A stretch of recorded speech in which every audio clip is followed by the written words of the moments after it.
तो पिछली वीडियो में हमने बच्चों वास्तविक संख्याएं चैप्टर 1 रियल नंबर ये हमने पढ़ाया था। इसी कुछ मैंने पूरी आपको वीडियो भी कल मैंने आपको भेजी थी। ठीक है बच्चों, आज मैं आपको इसका क्या कराता हूं, एक्सरसाइज 1.1 स्टार्ट करते हैं। फर्स्ट क्वेश्चन है आपका 135 एंड 225 का फाइंड द HCF। वो भी किस मेथड से करेंगे, यूक्लिड मेथड से हम इसका HCF फाइंड करेंगे। सबसे पहले क्या करते हैं, यूक्लिड मेथड होता है A बराबर BQ प्लस R।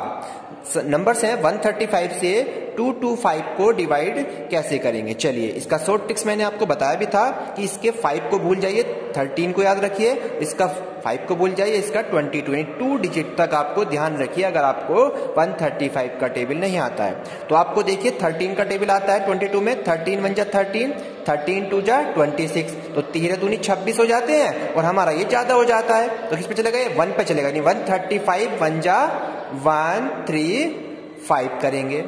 क्लियर बच्चों आपके। इसको अब क्या कर देते हैं हम यहाँ पे सब्ट्रैक्ट यानी घटा देते हैं। 5 में से 5 गया 0, यहाँ हो गए 12, 12 में से 3 गया 9 एंड 1 में से 1 गया 0। अब इसको यूक्लिड से यानी यूक्लिड विभाजन से किस तरह से लिखते हैं, जस्ट बीच जो आपका मिड है, आपकी मिड वैल्यू को जस्ट आगे लिखा जाता है। ठीक, दैट इज इन दोनों की मल्टीप्लीकेशन हो जाती है, यानी 135 मल्टीप्लाई ऑफ 1 एंड आपका शेषफल जो है रिमाइंडर्स है वो यहां पर मेंशन हो जाता है। अब जो आपका शेषफल है इसी से अब 135 को डिवाइड करेंगे। फिर वही तरीका, 0 को भूल जाइए, 5 को, 9 1 जा 9, 9 2 जा 18 ज्यादा हो जाएंगे तो ये कितना पे चलेगा, 1 पे चलेगा, तो 91 जा 90 लिख देंगे। फिर से इसको सब्ट्रैक्ट कर देंगे तो 5 में से 5 एंड 13 में से 9 गया तो 4 आ गया 45। फिर इसको यूक्लिड के थ्योरम में लिखेंगे, यानी कि 135 जस्ट आगे एंड 90 मल्टीप्लाई ऑफ 1 हो जाएगा, 90 मल्टीप्लाई ऑफ 1 एंड रिमाइंडर्स कितना है बच्चों यहाँ पर 45 आपका रिमाइंडर्स आ जाता है। क्लियर बच्चों। अब इसको फिर से हमें कब तक डिवाइड करना है, जब तक हमारा रिमाइंडर 0 ना आ जाए तब तक हमें इसको डिवाइड करते जाना है। तो 45 से किससे करेंगे, 90 को, तो 45 1 जा 45, 45 2 जा 90। क्लियर हो गया। तो आपका शेषफल कितना हो गया बच्चों, यहाँ पे 0 हो गया। तो इसको फिर से लिखेंगे यहाँ पे 90 जस्ट आगे, फिर 45 multiply of 2, 45 multiply of 2 and reminders आपका कुछ नहीं पता है 0, और जिस पे रिमाइंडर्स आपका 0 आया वो नंबर से 45। देन आपका जो HCF हुआ,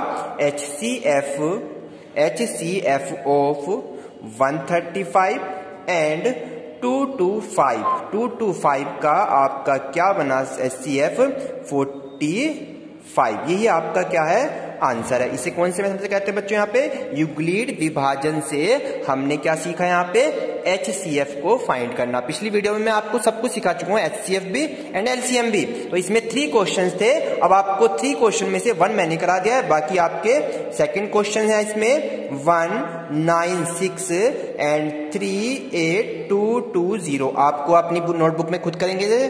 और इसमें थर्ड क्वेश्चन है, फर्स्ट का थर्ड दे रखा है 8 6 7 एंड 255, यानी स्मॉल डिजिट से बड़ी डिजिट को डिवाइड करना है, इससे इसको डिवाइड नहीं करना है। तो आपको ये दोनों क्वेश्चंस अपने घर से अपनी नोटबुक पे नोट करने हैं। चलिए मैं आप नेक्स्ट क्वेश्चन की तरफ चलते हैं। एक्सरसाइज 1.1 का ही नेक्स्ट क्वेश्चन है किस टाइप का।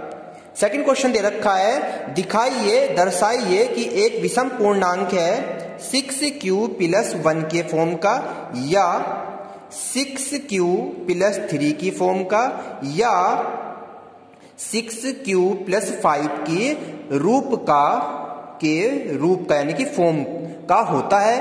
तो कह रहा q एक पूर्णांक है, दर्शाइए कि जितने भी नंबर्स होंगे इसको दर्शाइए कि ये इस रूप के होंगे। अब इसके लिए मैंने आपको क्या तरीका बताया था इस क्वेश्चन को करने का, क्या बताया था कि सबसे पहले हम यूक्लिड थ्योरम जानते हैं। क्या होती है यूक्लिड थ्योरम, A बराबर BQ प्लस R, ये यूक्लिड थ्योरम्स होती है, A बराबर BQ। अब इसकी कंपेयर कराएंगे नंबर से, तो B की वैल्यू यहाँ पर क्या है 6, तो B की वैल्यू होगी यहाँ पे बच्चों कितनी 6, क्या हुआ नंबर B का 6 बन गया है। अब यहाँ पर जो R होगा, R हमेशा क्या होगा ग्रेटर इक्वल तो होगा 0 से, यानी 0 से बड़ा बराबर तो होगा 0 के। आर जो होगा 0 से बड़ा और बराबर होगा, और लेस देन किससे होगा बच्चों यहाँ पर, लेस देन क्या नंबर हमारे पास बी का मान 6, तो 6 से छोटा होगा, यानी जो हमारे आर की वैल्यू निकलेगी आर का मान 6 से तो कम होगा और 0 से बड़ा और बराबर होगा। तो आर की जो वैल्यूज बनेगी यहाँ पर 0, 1, 2, 3, 4 एंड 5, और नंबर्स कितने हो गए 1, 2, 3, 4, 5 एंड 6, तो 6 ही आपके नंबर्स हैं इसमें जो दे रखे हैं। तो आपका 6 से छोटी संख्या यानी 5 तक के नंबर हमें लेने हैं। अब इसके बाद हम क्या करेंगे, ये जो आर की वैल्यू है एक इक्वेशन बनकर तैयार होगी यहाँ पे, ए बराबर बी की जगह कितना है 6, तो ये हो गया 6q प्लस आर, यानी नंबर्स ऑफ इक्वेशन, इसकी ये इक्वेशन बनकर तैयार हुई हमारी। अब इस इक्वेशन में आर की वैल्यू हम ये सारी वैल्यू यहाँ पर पुट करते जाएंगे और हमारे पास इस रूप में ये अगर क्वेश्चंस आ जाते हैं तो हमारा वेरीफाई हो जाता है। चलिए पहले हम r इज इक्वल टू 1 इसके अंदर पुट करते हैं इस इक्वेशन के अंदर। चलिए पहला क्या हो गया, a बराबर 6q, हमने 0 रखा तो r की वैल्यू 0, दैट इज क्या आंसर है केवल हमारे पास 6q हो गया, फर्स्ट पॉइंट हो गया ये। सेकंड है r बराबर 2 रखेंगे, दैट a बराबर क्या हो जाएगा बच्चों यहाँ पर 6q प्लस का 2 हो जाएगा, सॉरी 1 भी रह रहा है, पहले हमने क्या रखना था, इसमें 0 रखना है, 0 रखेंगे तो 0 आ गया, फिर इसमें 1 रखेंगे तो 1 रख के कितना आया आपका 6q प्लस 1 की फॉर्म आई। अब r बराबर क्या रखेंगे बच्चों यहाँ पे 2 रखेंगे, दैट इज r बराबर क्या 6q प्लस 2, 6q प्लस 2 हो गया, क्लियर बच्चों आपके। फिर नेक्स्ट है आपका क्या, r बराबर 3 रखेंगे तो a इज इक्वल टू हो गया आपका 6q प्लस 3, 6q प्लस 3। फिर इसी प्रकार हम r बराबर 4 रखेंगे, a बराबर 6q प्लस 4, फिर दैट इज लास्ट हो गया r बराबर 5 पर a बराबर 6q प्लस 5। ये नंबर्स आपके निकल, अब देखिए ये क्या नंबर सारे इसमें हम मिल रहे हैं, जितने भी ये विषम पूर्णांक है, विषम वाले कौन कौन से हैं, 1 पर आ रहा है 6q प्लस 1, बिल्कुल ठीक है, विषम पे 3 है तो 3 वाला भी आ रहा है, बिल्कुल ठीक है। विषम संख्या के लिए कह रहा था, ये किसके लिए कह रहा था, विषम यानी कि हमारे पास ओड नंबर्स के लिए। अब एक 5 पर आया तो ये भी आ रहा है, तो तीनों नंबर्स मैच कर रहे हैं, इसलिए क्या हो गया हमारे पास एक धनात्मक विषम पूर्णांक के रूप में होंगे। यह है विषम धनात्मक पूर्णांक, विषम धनात्मक पूर्णांक 6q प्लस 1 व 6। हाँ तो बच्चों क्या पढ़ा हमने, यह विषम धन पूर्णांक 6q प्लस 1, 6q प्लस 3 या 6q प्लस 5 के रूप का होगा। तो आपका जो हमने कह रहा था ना 6q plus 1, 6q plus 3, 6q plus के रूप को, तो हमने इसको वेरीफाइड कर दिया, प्रूव्ड कर दिया इसी चीज को। ये आपका विषम धन पूर्णांक यानी विषम संख्या कौन सी होती है, जो आपकी नंबर ओड है, जो 2 से डिवाइड नहीं होते हैं, यानी 1 पर आपका हो गया, 3 पर हो गया एंड 5 पर आपके विषम धन पूर्णांक नंबर्स आ रहे हैं, बिल्कुल सही आ रहे हैं, तो ये आपका वेरीफाई हो जाता है। चलिए अब नेक्स्ट क्वेश्चन की तरफ को चलते हैं बच्चों। नेक्स्ट क्वेश्चन आपका आता है 3 क्वेश्चन नंबर 3, ये सेकंड क्वेश्चन था एक्सरसाइज का। अब इसका थर्ड क्वेश्चन देखेंगे। थर्ड क्वेश्चन कह रहा है किसी परेड में, एक परेड है उसमें 616 सदस्य हैं। कितने सदस्य हैं बच्चों इसमें, 616 सदस्य हैं, ठीक है। और एक सेना की टुकड़ी को 32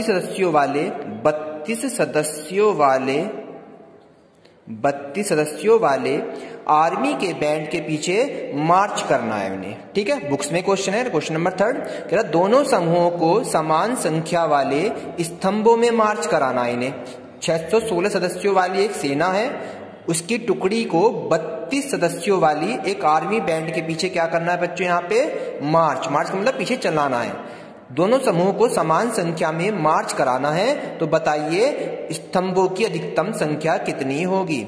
स्तंभों की संख्या पूछ रहा है हमसे, जो हम उन्हें स्तंभ के रूप में लगाएंगे, कितने, एक स्तंभ में कितने जने, एक स्तंभ में, इस तरह से हम उनके स्तंभ बनाएंगे और उसमें उनको बताना है कि टोटल कितने आपके कॉलम बनेंगे कि जिसमें वे मार्च करेंगे यानी चलेंगे। तो अधिकतम स्तंभों की संख्या पूछ रहा है, स्तंभों की संख्या में फाइंड आउट करनी है। क्वेश्चन नंबर 3 है, तो सबसे पहले क्या करेंगे, 32 से 616 को डिवाइड करेंगे बाय यूक्लिड थ्योरम से। तो लिखेंगे यूक्लिड थ्योरम यानी यूक्लिड विभाजन से, यूक्लिड विभाजन से। ठीक है, अब यूनिट डिफाइन क्या कहता है, 32 लिया हमने, डिवाइड करा 616 को, फिर 32 के लिए टेबल पढ़ेंगे, कैसे करेंगे यहाँ पे 31 32 क्या करेंगे 32 एकम 32 हो गया यहाँ पर तो बच्चों। ठीक है, पूरा डिवाइड देखना है तभी रिमाइंडर देखा जाएगा। यहाँ पे इसको सब्ट्रैक्ट करते 11 में 2 गया 9 और यहाँ पे 5 में 3 गया 2 आ गया, तो इसको हमने यहाँ पर क्या लिख लिया, यहाँ पे 299 हो गया। फिर ये किस पे चलेगा, यहाँ पे मल्टीप्लिकेशन कर देंगे 32 की 9 में मल्टीप्लाई, 9 दूनी 18 का 8, 9 तो 27 और 1 8 288, तो किस पे चला बच्चों ये 19 पे 288 हो गया पूरा कंप्लीट। अब यहाँ पे इसे यूलिट थ्योरम कैसे लिखेंगे, 9 में से 8 गया 1, 9 में से 8 गया 1, अब ये रिमाइंडर्स बचा और इसको 616 को आगे 32 गुना 19, 32 मल्टीप्लाई ऑफ 19 एंड रिमाइंडर्स कितना रहा आपका 11। अब इस 11 से किसको डिवाइड करना है बच्चों, यहाँ पर 32 को। फिर डिवाइड कैसे करेंगे, वही 11 दूनी 22, ये आ गया 22, 2 में से 2 गया 0 एंड 3 में 2 गया 1। समझ में आई बच्चों, इसमें कंप्लीटली देखते आ रहे हैं। शेषफल यहाँ पे कितना बच रहा है, यहाँ पे ये हमारा मल्टीप्लिकेशन गलत हो रहा है, इसको दोबारा देखते हैं एक बार मल्टीप्लाई को। 19 का टेबल पढ़िए, यहाँ पे हमने सीधा 1 का पढ़ा 32 एकम 32, यहाँ पे 11 में से 2 गया 9, 5 में से 3 गए 2 बचे, हमने ये यहाँ पर कितना था बच्चों 6 था, ये 9 लिखा गया, यहाँ पे कितना है ये 6 है ये। अब हमें 296 लाने थे, 296 में हम 9 पर चलाया 288 आया और 6 है 16 हो जाएंगे, 16 में से 8 गया 8 आएगा यहाँ पे, और यहाँ पे 18 में से 18 गया 0 और 2 में 2 गया, तो यहाँ पे केवल क्या शेषफल बचेगा बच्चों, यहाँ पे आपका 8, क्या बचेगा ओनली 8 आपका शेषफल बचेगा। चलिए अब 8 से करेंगे, 8 4 जा 32 और शेषफल कितना आ गया आपका यहाँ पे 0 आ गया। अब इसको कैसे लिखेंगे, यहाँ पे 32 जस्ट आगे एंड आपका 8 मल्टीप्लाई ऑफ 4 एंड शेषफल आपका 0। और मैंने बताया था जब आपका शेषफल 0 आ जाता है जिस नंबर पे भी, वही आपका आंसर होता है। तो हम क्या लिखेंगे, यानी कि आपके 8 सेना में एचसीएफ जो निकल कर आया, इसका एचसीएफ आया 8, तो यहां लिखेंगे हम यहाँ पे अतः सेना 8 स्तंभों में, अतः सेना 8 स्तंभों में क्या करेगी बच्चों, मार्च कर सकती है, 8 स्तंभों में मार्च कर सकती है। ये आपका क्या हो गया, आंसर हो जाता है। नेक्स्ट क्वेश्चन आपका 4th 5th बिल्कुल सेम एज इट इज है जैसे मैंने आपको पिछली वीडियो में कराए हैं, तो आप इसको ध्यान से कंप्लीट करेंगे। आज एक्सरसाइज 1.5 आपकी कंप्लीट हो जाती है बच्चों, कल मैं आपको 1.2 एक्सरसाइज स्टार्ट कराऊंगा। Thank you.